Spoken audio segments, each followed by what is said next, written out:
Bom dia, boa tarde, boa noite, pessoal. Gravando mais um vídeo aqui no canal. Pessoal, vamos começar uma playlist nova, uma playlist de mecânica. Vamos iniciar essa playlist de mecânica. É uma área da física muito importante. Ela abrange o primeiro ano do ensino médio, também na faculdade. Eu já paguei matérias de mecânica 1 e mecânica 2 na faculdade. Então a gente vai abordar essa mecânica que é pro Enem, né? É muito interessante, é muito importante pro Enem, para concursos militares, para todo tipo de concurso que tiver. Tudo bem, pessoal? E é isso. E aí, antes da gente começar o assunto, eu quero que vocês se inscrevam, deixem o like, compartilhem, mandem para todo mundo, mandem para quem precisa, aluno de primeiro ano, você aluno de primeiro ano. Essa playlist aqui vai ser fundamental para lhe ajudar, tanto no seu ano como nos seus primeiros testes para o Enem 2026, tudo bem? Então vamos lá. Pessoal, vamos lá, mecânica é a nossa playlist, mecânica clássica, a gente também chama de mecânica newtoniana, em homenagem ao Newton, né? Que é um grande cientista e físico que deu fundamentalização e praticamente desenvolveu essa área da física, né? Mecânica, introdução à cinemática. Pessoal, dentro da mecânica clássica, a gente tem que falar sobre duas grandes sub-áreas. Essas grandes sub-áreas seriam a dinâmica e a cinemática. A dinâmica, ela está preocupada em descobrir e explicar as causas do movimento. Então, a gente tem a dinâmica que quer explicar as causas do movimento. A cinemática, ela não quer explicar as causas. Ela quer explicar, ela quer só apenas descrever os movimentos. Então, a dinâmica quer explicar as causas, a cinemática quer explicar e descrever os movimentos em si. Puramente os movimentos. A gente não está tentando explicar ou contextualizar ou explicar o porquê ocorre esses movimentos. Tudo bem? É o que eu coloquei aqui, né, pessoal? É o conceito de cinemática, uma sub-área da mecânica que se preocupa em descrever os movimentos sem analisar as causas. Então, esse é o conceito de cinemática. Mas, pessoal, para a gente adentrar e estudar os movimentos, estudar o porquê esses movimentos ocorrem, o porquê eles ocorrem, como eles ocorrem, quais são os tipos de movimento, a gente tem que entender alguns conceitos fundamentais. Os conceitos fundamentais são aqueles que vão dar sustentação, que vão ser sustentáculos, vão ser norteadores para o nosso processo de aprendizagem e entendimento dos movimentos cinemáticos. Tudo bem? O primeiro conceito é o conceito de referencial. É o objeto ou ser que se utiliza para definir se outro objeto ou ser está em movimento ou em repouso.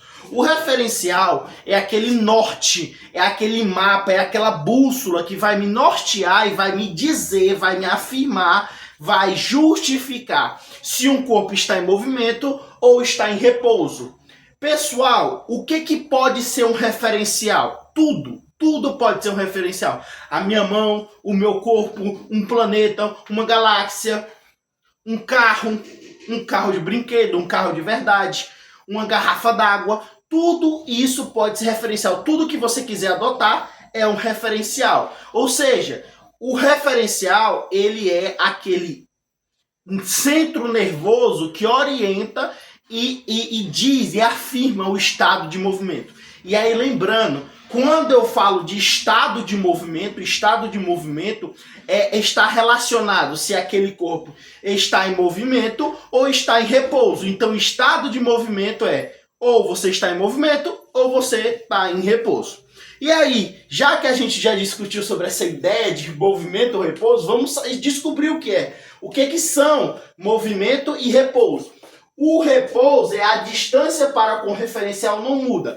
Pessoal, a distância para com o referencial não muda. Eu tenho esse apagador como meu referencial e eu tenho esse pincel vermelho.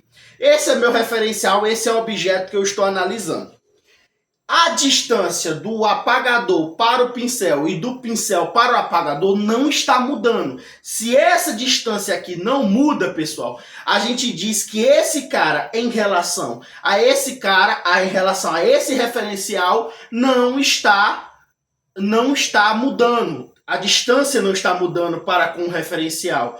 Então, se essa distância não muda, esse cara está em repouso em relação a esse objeto aqui. Tudo bem? Outro exemplo clássico e muito bom é esse exemplo aqui, ó. Pessoal, se eu me movimentar com o pincel na minha orelha, se eu me movimentar com o pincel na minha orelha, você vai dizer o quê? Ah, tá em repouso, tá em movimento? Em relação ao quê? Isso é importante. Você tem que se fazer essa pergunta. Em relação ao quê o pincel no seu ouvido está em movimento? Aí eu digo para você, em relação ao meu corpo, em relação a eu, José Henrique. Se ele está em relação a mim e ele está aqui na minha orelha e eu estou me movimentando, em relação a mim, esse pincel, ele está em movimento ou ele está em repouso? Em relação a mim. Pessoal, ele está em repouso.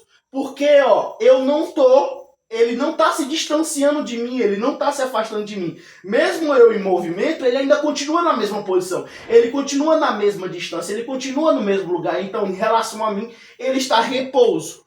Mas, pessoal, agora, usando esse mesmo exemplo, quando eu pego um referencial fora, eu pego um carro como referencial, um carro na rua que está passando. Esse carro está se distanciando do pincel. Se esse carro está se distanciando do pincel, o que acontece? Qual é o estado de movimento do pincel? Movimento. Ou seja, em relação a um carro que está fora, um carro que está andando na rua está se distanciando do pincel, esse pincel está em movimento. A distância para com o referencial não muda. A distância para com o referencial muda, desculpa. A distância do pincel para o carro está mudando. E outra coisa importante, outra coisa interessante. Agora eu vou pegar, o pincel está comigo. Vocês já viram que um pincel está em repouso, né? Em relação a mim. Agora eu vou analisar o carro como referencial e eu, José Henrique. O referencial é o carro. O carro está se distanciando de mim? Se o carro está se distanciando de mim,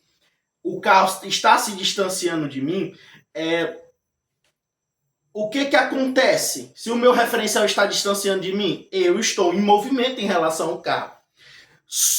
Só que o pincel, ele está também se distanciando, só que o pincel está na minha orelha e eu estou em movimento em relação ao carro. Então quer dizer que o pincel também está em movimento em relação ao carro, né?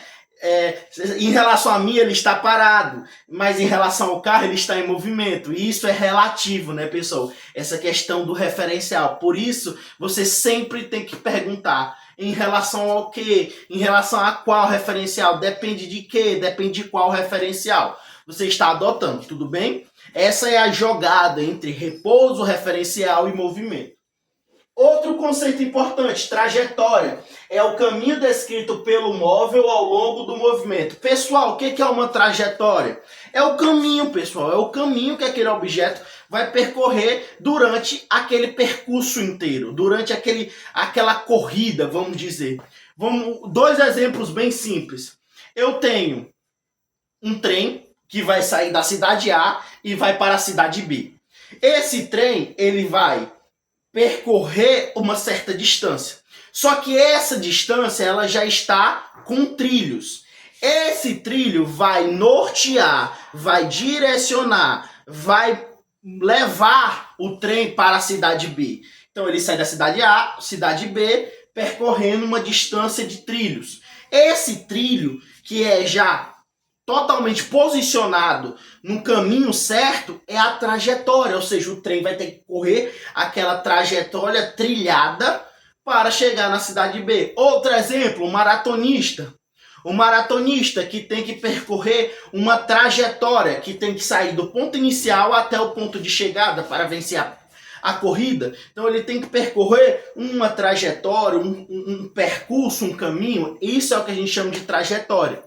E essa trajetória se combina e se relaciona com a posição. A posição é o local que o móvel se encontra em relação ao referencial. Esse móvel é a mesma coisa de um objeto, de um ser. Pode ser qualquer coisa que você queira que se movimente. Então, é o local, é a posição. Dentro de uma trajetória,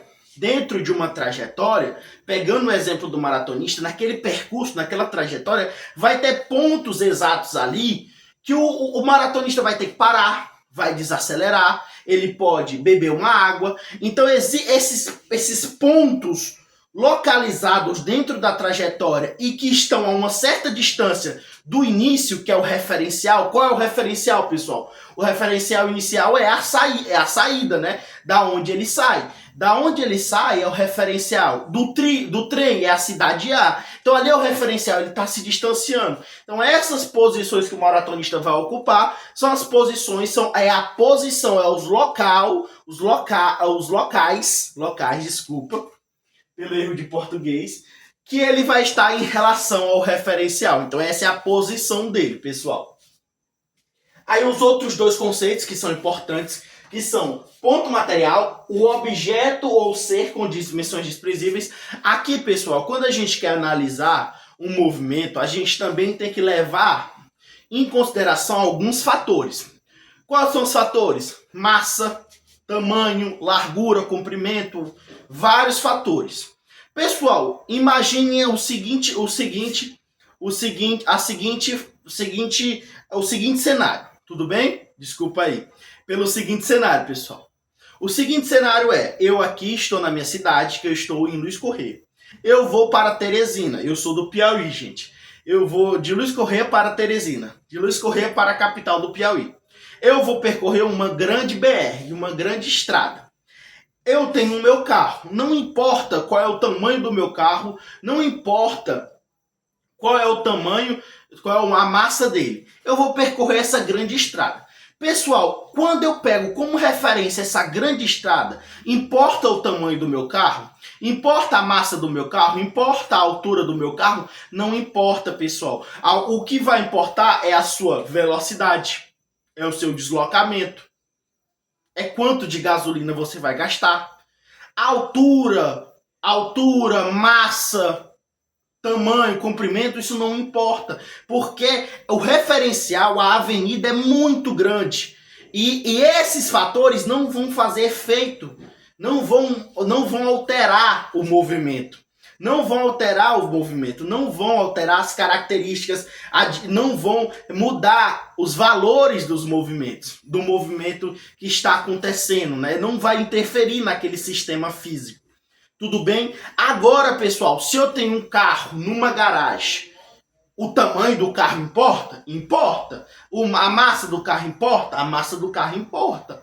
A altura do carro importa? Importa. O comprimento? Importa. Isso é o que a gente chama de corpo extenso. O objeto ou ser com dimensões não desprezíveis. Ou seja, eu preciso saber essas coisas, eu preciso quantificar essas coisas para eu ter uma noção espacial, para eu ter uma noção de quanto essas coisas vão interferir no movimento.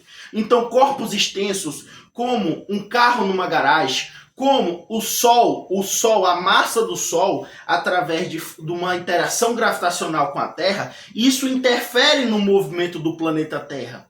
Então, esses corpos, seres, objetos que têm que dentro de um sistema físico vão ter dimensões que não podem ser desprezadas, a gente chama esses caras de corpo extenso. E aqueles que podem ter dimensões desprezadas, a gente chama de corpo material, tá bom? Ou ponto, né? É o que a gente chama de corpo ou ponto material, né?